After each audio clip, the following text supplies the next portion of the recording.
I'm a welder first and foremost, but if they call on me to go to the paint line to help out, I'll do that. I'll go wherever they need me. This schedule is really what drew me to third shift. We have a 14-month-old son, and we just got a 7-week-old puppy. So more time with our family, you know, especially with a young one. And that's what I wanted for my family. My brother was the one person who was there for me in my time of need. He didn't like the situation down in Florida, and so he said, hey, I know you talk a lot about Vermeer, you like it, what about me? I referred him as a welder, and we ended up working on the same shift for almost a year.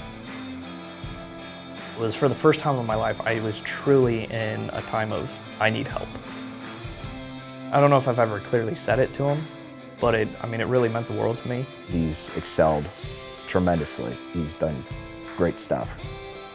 You know, I couldn't be prouder of him.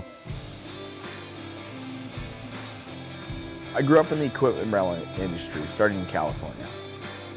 And when we'd rent our equipment out, if they didn't get a satisfied experience, that reflects poorly on us. So I try to put myself in the shoes of the customer. I understand it completely. I want Big Yellow Iron to be the best.